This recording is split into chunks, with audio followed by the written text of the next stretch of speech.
Estamos iniciando mais um programa Momento Sindical aqui pela TV Atualidade. Programa esse que tem a intenção e o objetivo de manter a nossa região, de manter a nossa categoria mineira, mas também a comunidade do modo geral aí, a par daqueles assuntos que estão ocorrendo e que tenham a ver com o movimento sindical. Hoje estamos aqui recebendo no nosso estúdio o deputado do PDT, Afonso Mota. Tem uma história no mundo dos sindicatos, tem uma história também na política gaúcha, e eu cumprimento então aqui. Boa tarde, deputado. Boa tarde, Niro. Para mim é uma honra, uma alegria muito grande poder estar aqui na sede do Sindicato dos Mineiros, que tem uma atuação extrativista de grande significado estratégico, político, cultural do estado do Rio Grande do Sul, aqui nessa região, denominada região carbonífera, e cumprimentar todos os telespectadores. Há pouco, na Câmara Municipal de Vereadores, onde foi recebido pelo seu presidente, aqui em Belchá, meu companheiro, meu parceiro Mauricinho, eu comentava que sou um deputado da BR-290, porque, primeiro, tenho acolhimento em praticamente todos os municípios que margeiam essa rodovia tão importante para escoamento da nossa produção, para o turismo, para o nosso relacionamento com o Mercosul. E, em segundo lugar, porque sou natural lá do Alegrete. Não me pergunte onde fica o Alegrete, é só que eu vou no coração. Tá certo. Eu estou deputado federal, porque eu até lamento não ter feito assim aquela carreira política tradicional, né? Meu pai foi vereador, eu não fui vereador. Meu pai foi presidente da Câmara, eu não fui presidente da Câmara. Meu pai foi vice-prefeito, eu não fui vice-prefeito. Depois meu pai assumiu a prefeitura, foi candidato a deputado e eu me tornei deputado federal. Então, sou um trabalhista do PDT, né, defende a valorização do trabalho, tem uma compreensão sobre o valor do trabalho, a dignidade humana que ele representa, as relações sociais, enfim, uma visão que é a visão de um trabalhista. Então, estou à tua disposição nesse momento aqui para nós dialogarmos e construirmos a informação que a gente sabe, os telespectadores, a sociedade, a região, precisam ter para formar mais ainda a opinião. Mas voltando um pouquinho no passado, quando o senhor chegava aqui na nossa entidade, o senhor lembrava aí de um companheiro nosso, de uma pessoa do PDT também, que o senhor acompanhou na última vez que esteve aqui, que foi o Heron Oliveira. O Heron Oliveira é um grande companheiro, também com uma grande identidade com essa região, foi deputado estadual. E na última vez que estive aqui, já faz um bom tempo, estive acompanhado pelo Heron Oliveira. Tá certo. Mas, deputado, a gente está aí numa briga muito grande agora, num movimento muito grande, a respeito da BR-290, e o senhor tocava nesse assunto, eu vou começar por ele. A respeito das emendas impositivas, que foi feita uma luta o ano passado, se conseguiu 20 milhões, parece que foram bloqueadas agora, né? Tem que ver como é que vai ficar isso aí. Eu queria que o senhor falasse para o nosso telespectador como é que funciona as emendas impositivas. Porque a gente fala em emenda impositiva aqui, às vezes as pessoas ficam na casa, não sabem bem direito como é que funciona. Mas eu gostaria que o senhor explicasse para o nosso telespectador. Não há dúvida nenhuma que essa é a grande causa que nós temos nessa região, indo até lá a fronteira oeste do Rio Grande do Sul. Porque nós temos muita dificuldade em fazer com que a política pública aconteça, né? Vocês sabem, eu sou um deputado municipalista e eu sempre digo, o governo federal é uma ficção, os governos federais também são ficções. Onde está a vida das pessoas que a política pública tem que alcançar é aqui, é na base. E claro que nós precisamos de obra de infraestrutura. Nós precisamos, para ter acesso, para fazer a riqueza circular, para fazer o turismo acontecer, para fazer com que a cultura una essa região e todas as micro-regiões do nosso estado do Rio Grande do Sul. Então a BR-290 tem um significado extraordinário. Nós lamentamos muito, não só o fato dos recursos serem diminutos, mas lamentamos muito o fato de que sequer a conservação dessa rodovia ela é efetivada. Nós temos péssima conservação, uma estrada esburacada, uma estrada sem as condições, colocando em risco a vida das pessoas, e isso é lamentável. Claro que nós temos, respondendo objetivamente a tua pergunta, dois tipos de emenda. Nós temos as emendas individuais dos deputados. Eu hoje me comprometi com uma ambulância aqui para atender a população de Butiá. O deputado tem a cada ano do seu mandato um recurso que pode destinar para as diferentes áreas, saúde, infraestrutura, educação, segurança. E também temos as emendas de bancada, que agora, por força do que aprovamos na Câmara Federal, que já foi também aprovado no Senado, o Senado fez uma pequena modificação e nós vamos aprovar com a modificação do Senado lá na Câmara Federal. Elas são impositivas. Impositivas significa que os recursos são obrigatoriamente entregues no direcionamento que os parlamentares, que as bancadas deem a esses recursos. Nós já tínhamos dado, e eu fui protagonista, eu também participo aqui da frente parlamentar de defesa da BR-290, nós tínhamos, como tu colocaste muito bem, nós já tínhamos indicado 20 milhões. E foi positivo. Agora, claro, tem toda uma tramitação, não teve caráter de impositividade, como você diz, né? Mas eu acredito que são tão limitados os recursos para uma obra como a BR-290 que vai acabar acontecendo que esses recursos vão alcançar essa finalidade. Lembrando que esses recursos ele tem um tripé para a região carbonífera de importância que é, primeiro, salvar vidas, e isso não tem preço. Um segundo seria a geração de emprego pela duplicação da BR-290. E o terceiro seria o desenvolvimento dessa região tão carente de emprego, que necessita de uma infraestrutura para poder chamar as empresas para dentro da região carbonífera e trazer o progresso para a gente. Então, por isso a importância desse tripé. Então, seria salvar vidas, gerar emprego e trazer o desenvolvimento.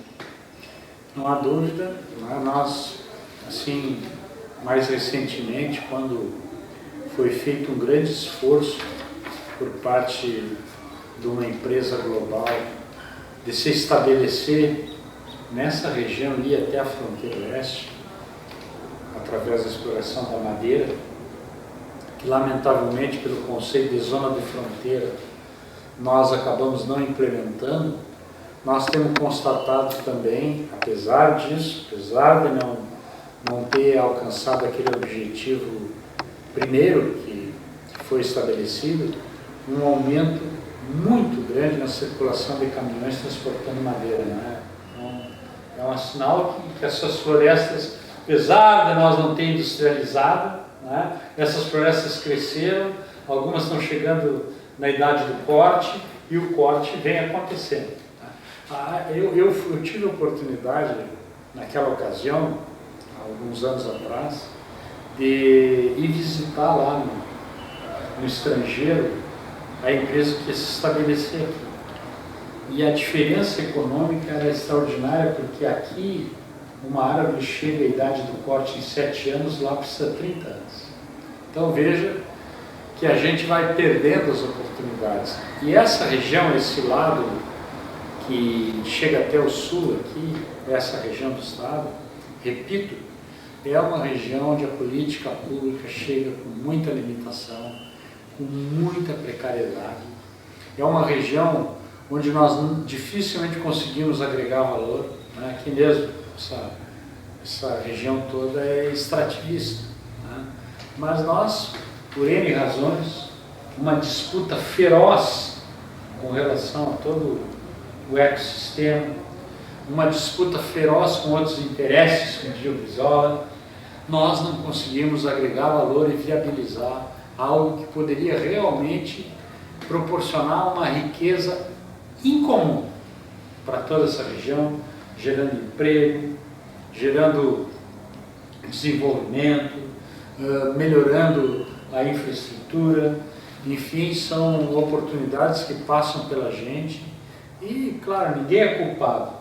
Né? Fazer o fechamento desse bloco, deputado, a gente tem uma preocupação, a região tem uma preocupação com os pedágios que vão ser colocados de Santa Maria até a 386, que deve duplicar o trânsito na BR-290, e ainda ontem, na volta do feriado, a gente pôde ver que pessoas saindo às 17h45 para Porto Alegre, chegando lá em torno de 9 horas da noite. Então, eu gostaria de dar essa resposta no próximo bloco, porque a gente está indo então para um intervalo e a gente retorna em seguidinho então com o deputado Afonso Mota respondendo a respeito do pedágio então de Santa Maria a Porto Alegre, com os 5 pedágios que estão sendo ali colocados ou sendo propostos para ali ser colocados.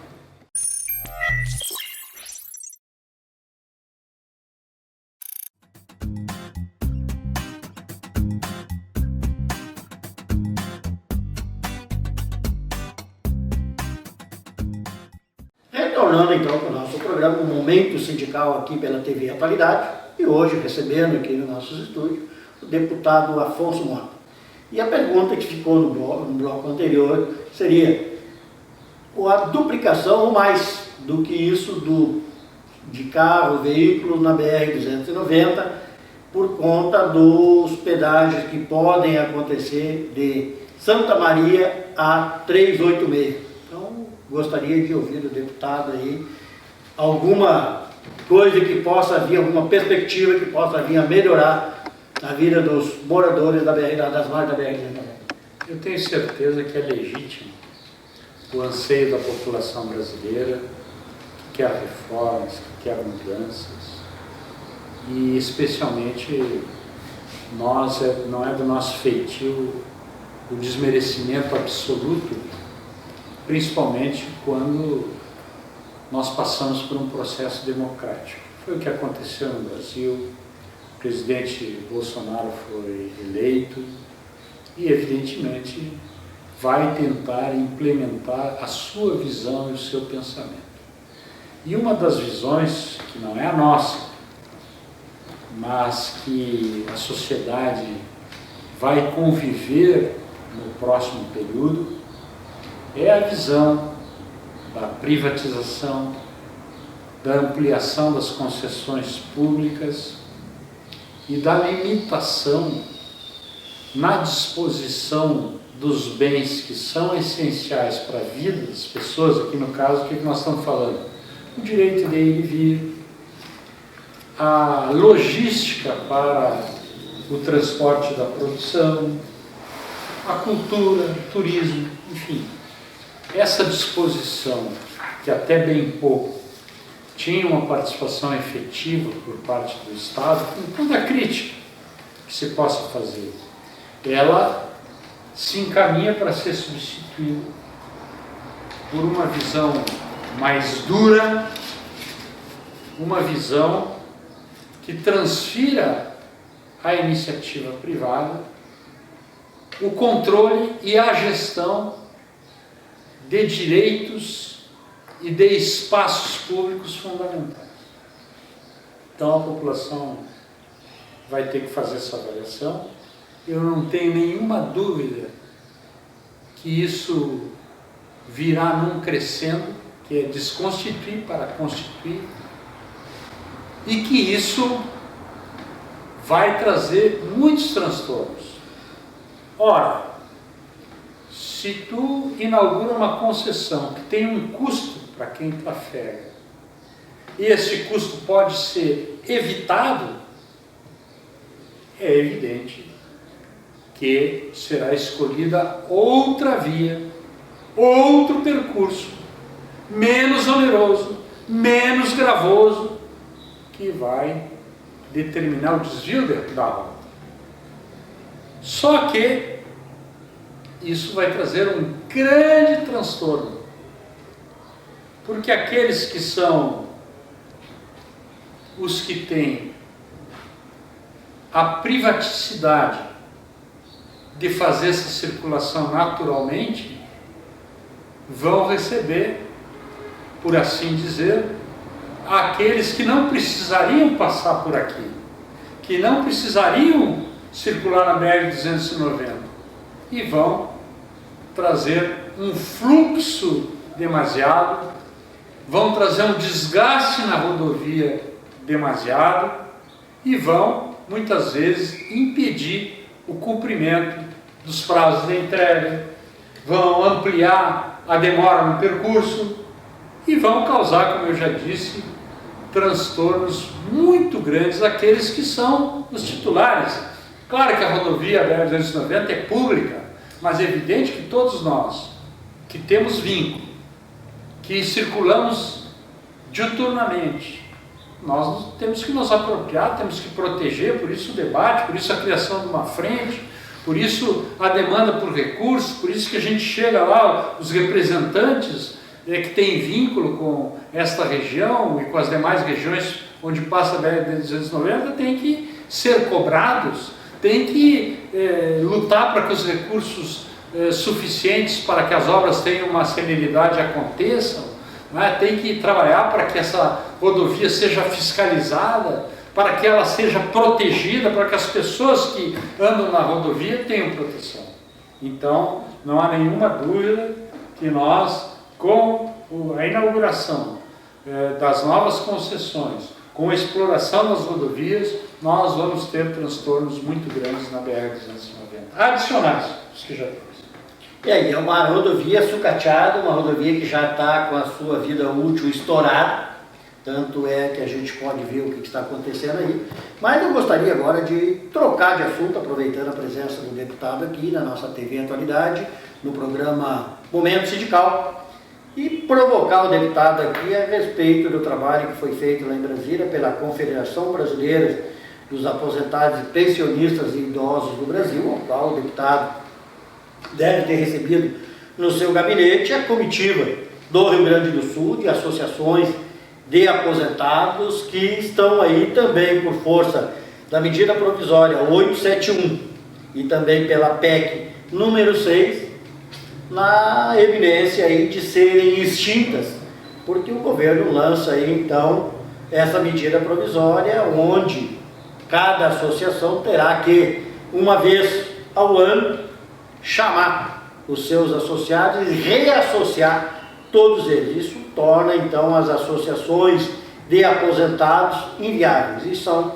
560 associações em todo o nosso país. Isso aí é um número expressivo de associações que presta saúde, presta consultas de exames médicos, viagem, bailes, palestra, cursos, tudo através dessas associações. Mas o que mais nos preocupa, deputado, é que com o fim das associações, e que devem acontecer se aprovada a MP 871 e a PEC 06, com certeza esse pessoal vai bater na fila do SUS.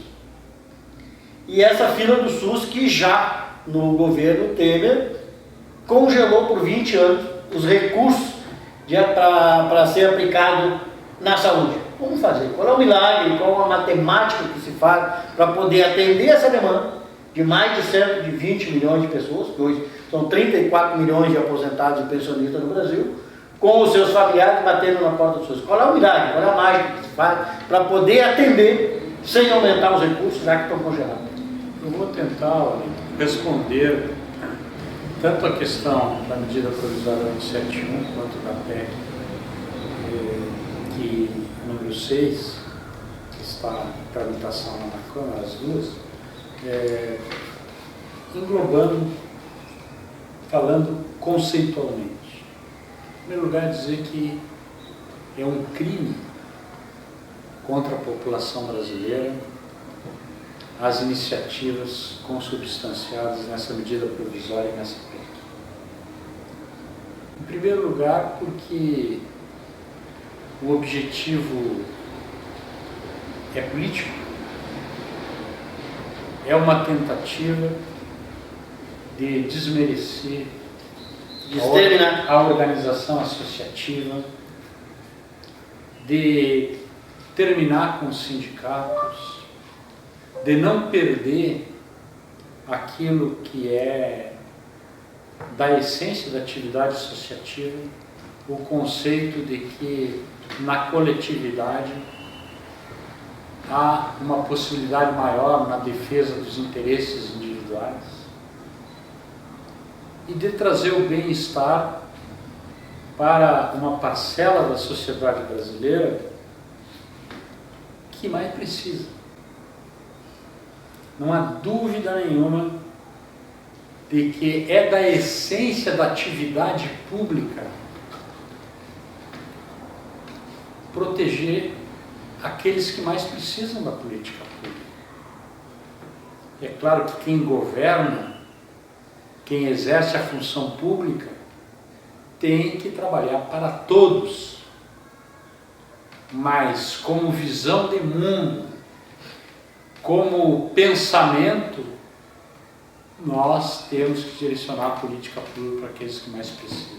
Ao que parece, para não querer agredir, o posicionamento deste governo é antagônico ao propor essas medidas.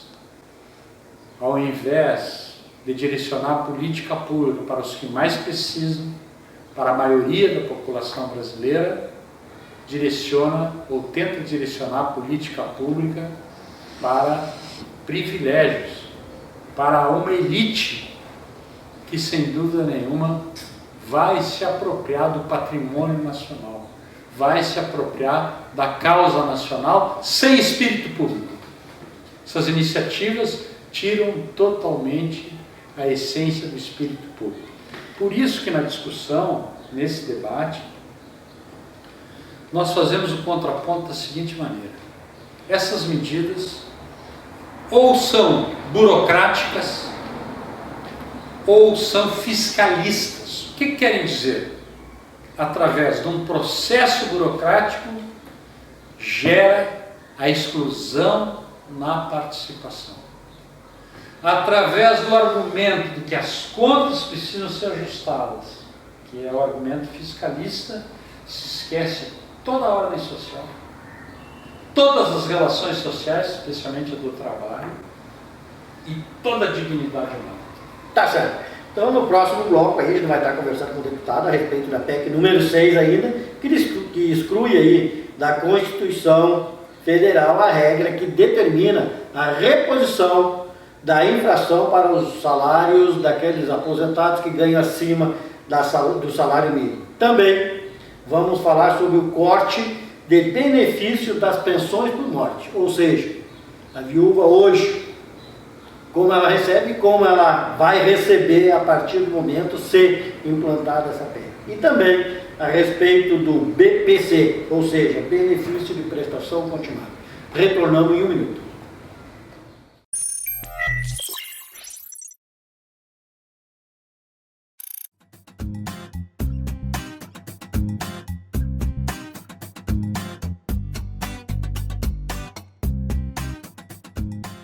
Esse é o programa Momento Sindical, aqui pela TV Atualidade. Hoje, comigo aqui, o deputado Afonso Mota, do PDT Gaúcho. E as perguntas que ficaram no bloco anterior foi o corte de benefício das pensões por morte, que estão aí na PEC 06, mais uma maldade. Também o benefício de prestação continuada, que também vai sofrer alterações.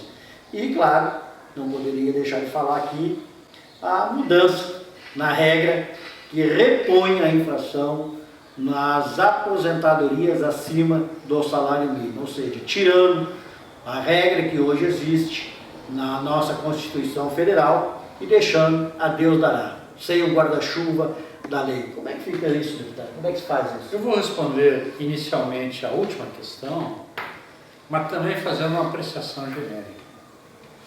O governo pretende a desconstitucionalização da Previdência Social. O que isso significa?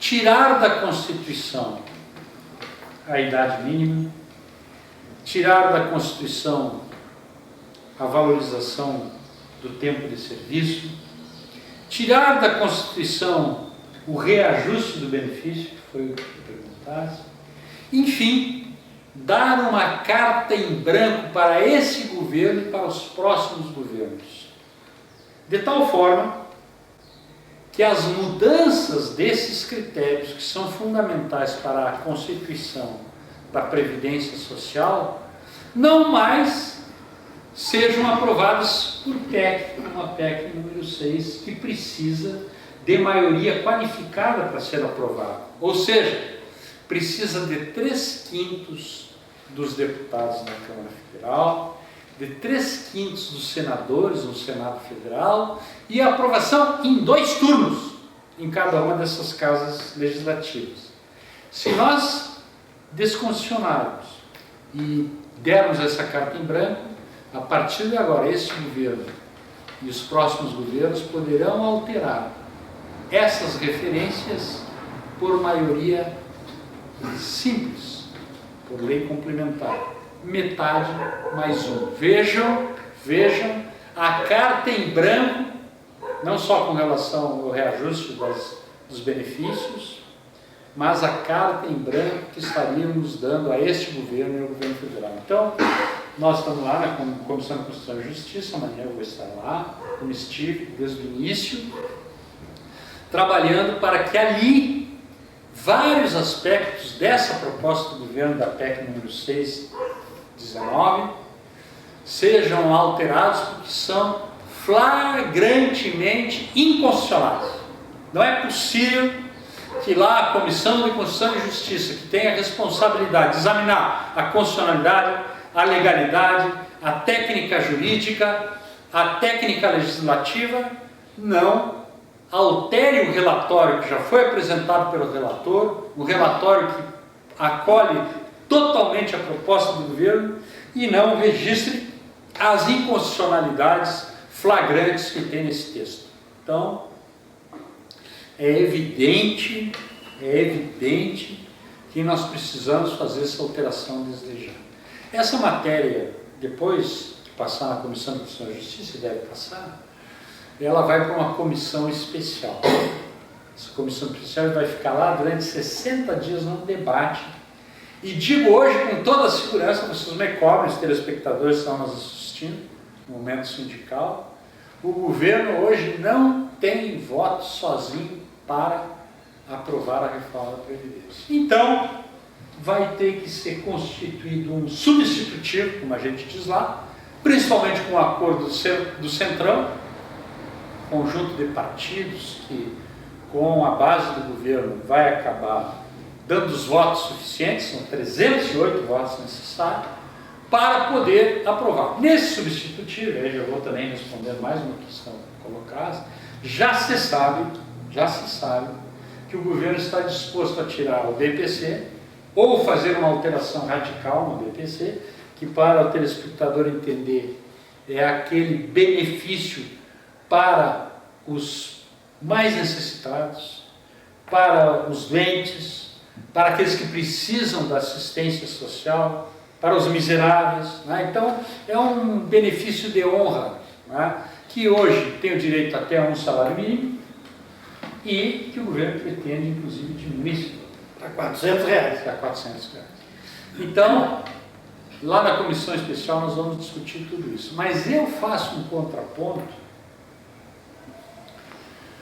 que alcançam a todas as propostas da PEC, por isso que o PDT, em qualquer circunstância, vai votar contra, mesmo achando que tem que debater, tem que discutir, que é o seguinte, palavras do governo, nós precisamos, em 10 anos, de R$1 trilhão.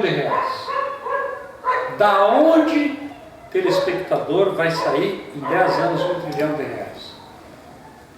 Daqueles que integram o regime geral da Previdência Social, ou seja, aqueles que têm as aposentadorias mais baixas. É daí que vai sair. E mais, esse recurso vai sair da atividade econômica. Os municípios, um município que nem Butiá, que nem vários municípios da região carbonífera, tem receita maior da Previdência Social do que do Fundo de Participação dos Municípios.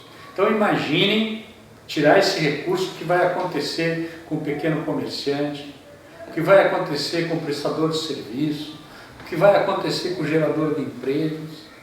Será uma tragédia. Não bastasse tudo isso também, respondendo um pouco assim genericamente a tua colocação, menos pessoas vão se aposentar. Então nós vamos ter menos aposentados. E como hoje o desemprego é crescente, que o governo disse com a reforma trabalhista, ia resolver o problema do desemprego. Mas o desemprego continua crescendo. O que está acontecendo? Aquilo que a gente chama pejotização, as pessoas fazem uma pequena empresa para trabalhar, terceirização, agora tem os aplicativos que pegam o serviço das pessoas, a Deus dará, e isso faz com que o emprego formal cada vez diminua mais. Então nós vamos ter menos pessoas aposentadas, pode escrever e me cobrar lá no futuro. E mais, pela pergunta que tu me disseste agora, vamos desvincular do salário mínimo, o salário mínimo não vai ter mais reajuste, de ganho real. O que nós vamos ter? Benefícios e aposentadorias de valores menores. Então veja, tirar 1 trilhão da atividade econômica, diminuir o número de aposentados, ter valores menores das pensões. Então, nós precisamos prestar atenção nessa realidade. É essa realidade que nos faz, claro, nós somos contra o benefício da prestação continuada, nós achamos que o trabalhador rural não pode ter o tratamento que está sendo proposto, nós achamos que o conjunto de benefícios não pode se desvincular de um salário mínimo, não podemos ter essa proporcionalidade, essa transição do aumento do tempo de serviço de quem já tem direito parcial adquirido. Nós não aceitamos tudo isso, mas a verdade é que o grande argumento é esse: a reforma da Previdência pode até ajustar as contas da Previdência, mas isso não é tudo, isso não resolve a vida das pessoas, isso é uma visão fiscalista contra a nossa visão da ordem social e da dignidade humana. Por isso, não dá para tirar 1 trilhão em 10 anos da atividade econômica, não dá para diminuir o número de aposentados e não dá para diminuir o valor das aposentadorias. Pois é, mas eu ainda quero, eu insisto mais um pouquinho aqui, deputado, no corte do benefício das pensões por verdade. Que é uma cota fixa de inicial de 50%. É verdade. E depois o segurado falecido que será acrescido aí de 10% por dependente. Quer dizer, é uma coisa absurda no momento que a pessoa mais necessita, que perde o esteio da casa, ainda tira o bastão que lá foi colocado. É verdade. É uma situação agressiva, de incompreensão e especialmente de grande injustiça com aqueles que mais precisam, a viúva, né? Aqueles que... Além também de não haver o acúmulo de benefício como é hoje. Né? Exatamente. Não pode acumular, quer dizer, numa casa tinha 2 pessoas contribuindo para o sustento da casa, morreu um, agora ele vai ter que escolher optar entre um e outro. É verdade. Então é uma situação realmente de grande injustiça, que atinge pessoas também que acabam, naquele momento, né, tendo toda a sua aflição, a sua ansiedade, né, o seu desamparo, além da tristeza, né, ter que se deparar com uma situação de perda de direitos, de perda de garantias mínimas para a sua sobrevivência. Tá certo, esse é o deputado Afonso Mota, hoje aqui junto com a gente no programa Momento Sindical, aqui pela TV Atualidade. Então a gente retorna aí em 1 minuto para o último bloco de hoje, e aí falando sobre as aposentadorias especiais. Aposentadoria especial dos trabalhadores mineiros do carvão. Então é um tema que a gente vai discutir no próximo bloco.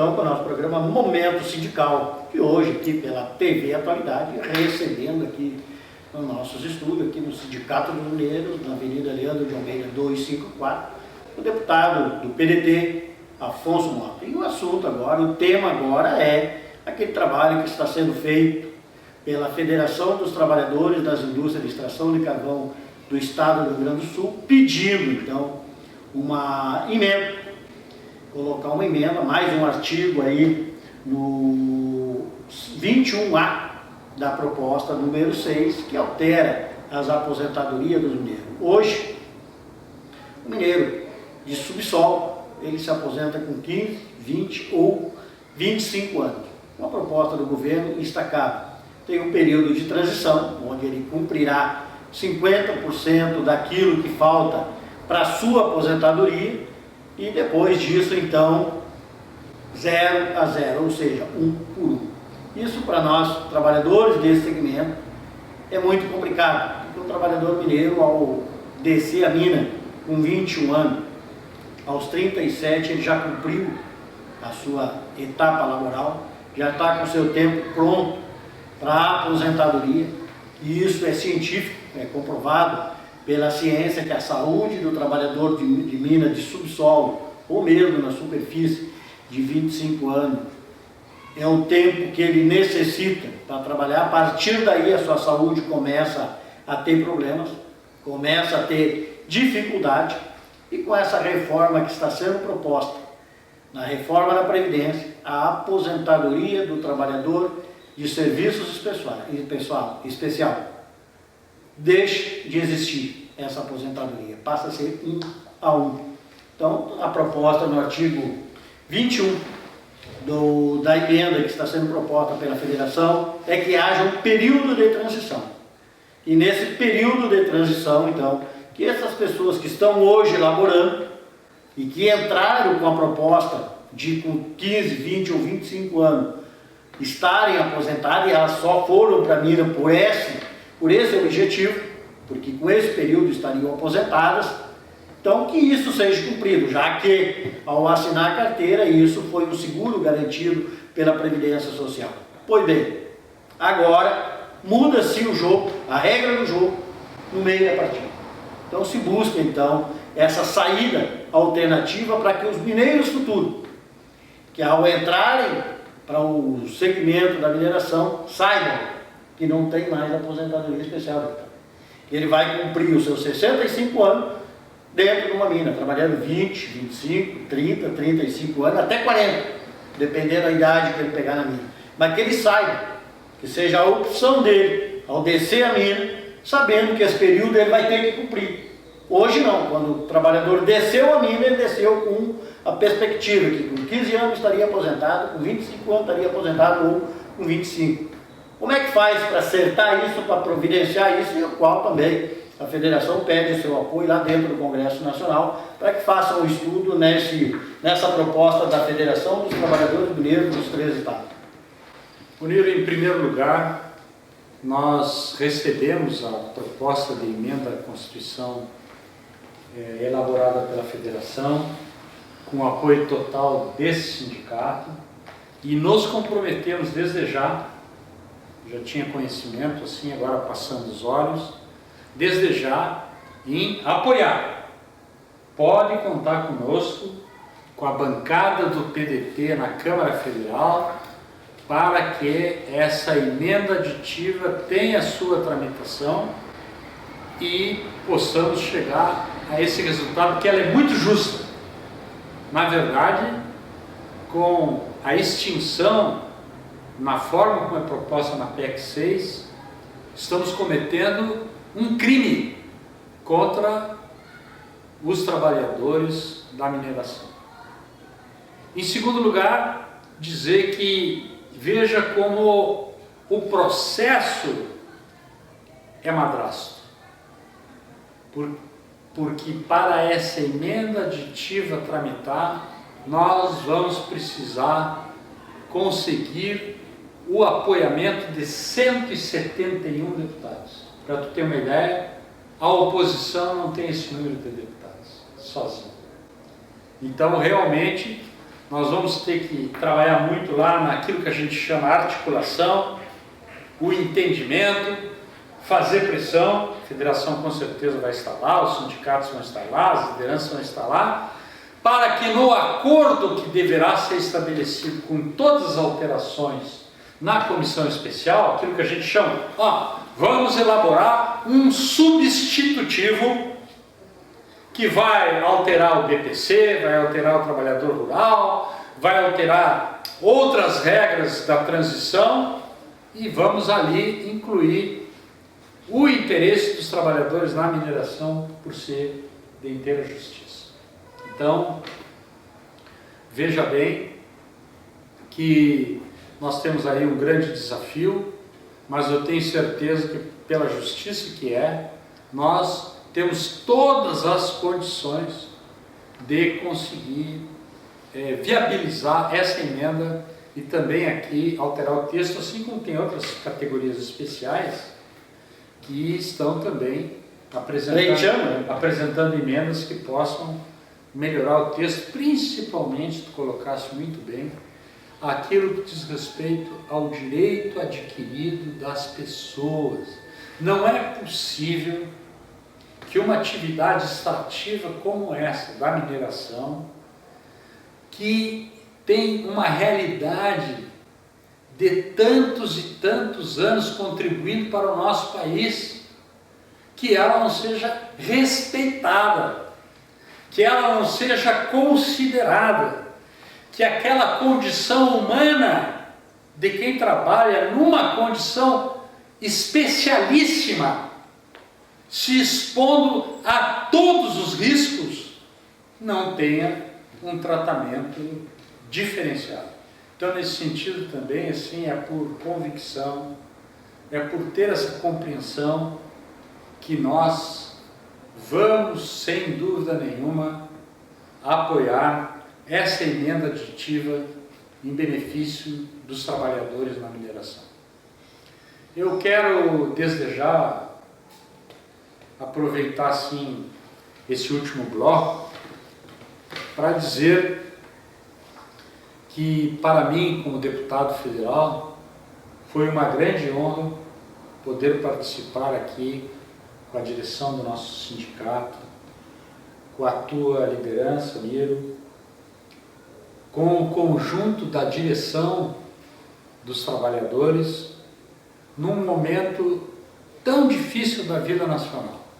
Veja bem, nós começamos falando do significado, do papel estratégico, da importância da BR-290, causa que, para mim, como deputado federal, talvez seja a causa maior do ponto de vista estrutural. Depois, desenvolvemos a nossa conversa na direção daquilo que é um governo novo, um governo que tem a visão de desconstituir para constituir, um governo que tem uma posição conservadora, um governo que não respeita os direitos adquiridos, um governo que não preza pela dignidade humana. E também aqui as nossas afinidades, a nossa luta permanente, a nossa luta política, reafirmamos que nós temos um espírito democrático.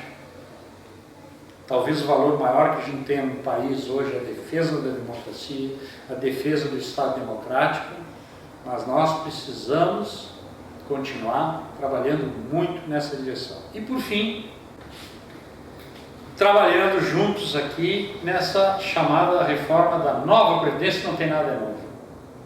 É o grande contraponto, é o grande desafio de nós que temos uma visão das relações sociais como fundamentais para a dignidade humana, das relações sociais para a valorização da ordem social, o trabalho como dignidade, o trabalho como essencial e que precisa ser protegido. O trabalho precisa ser protegido. Nós não podemos ter retrocesso na atividade econômica.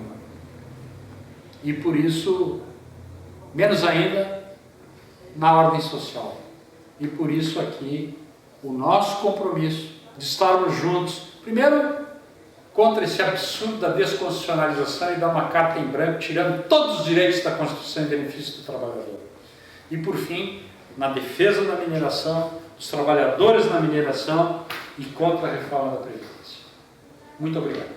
Tá certo, esse é o deputado Afonso Mota, então, e a gente gostaria de fazer aqui também, nesse último instante do nosso programa, um convite para que o deputado participe, junto com a nossa comunidade, do 15º ato público em defesa dos direitos dos trabalhadores, que deve acontecer no dia 1º de maio, aqui em Butiá, tendo como tema reforma da Previdência, medida provisória 871, medida provisória 873 e também a duplicação da BR-290 já. E tem a seguinte programação: culto ecumênico às 15 horas, depois a manifestação das entidades organizadoras, Sindicato Mineiro, União do Movimento Sindical e Comunitário, CPG Zeca Neto e também o Sindicato dos Trabalhadores das Indústrias de Extração de Madeira e Lenha. Teremos aí 4 palestras, que teremos aí o direito dos usuários de rodovias, estradas, ruas e avenidas, com o Dr. Antônio Bianchi, da BUR, da Associação Brasileira dos Usuários de Rodovias. Também a palestra Reforma da Previdência e seu prejuízo aos trabalhadores, com um palestrante aí, a doutora Patrícia Pelks, do Forbriga Advogados Associados. Também teremos aí a medida provisória 871, tendo como palestrante Dr. Pedro Luciano e o Dr. Celso Pacheco, da Dornelli Lanzarini, advogados da assessoria jurídica da Associação de Mineiros Aposentados da região Carbonífera, e também, claro, a medida provisória 873, com a palestrante, a doutora Irane Medeiros. Depois, manifestação das autoridades aí e também dos convidados presentes. A arena musical da Rádio Sobral será transmitida direto da Praça Dr. Roberto Cardoso, e a participação aí também da Fábrica de Gaiteiro e o sorteio, claro, da nota fiscal legal aqui em Butiá, aí da Prefeitura Municipal. Então, agradecendo os últimos segundos aí para o nosso deputado fazer as suas despedidas. Meu abraço aos telespectadores, foi um grande debate e uma grande oportunidade. Obrigado. Um abraço e até sábado que vem, se Deus quiser.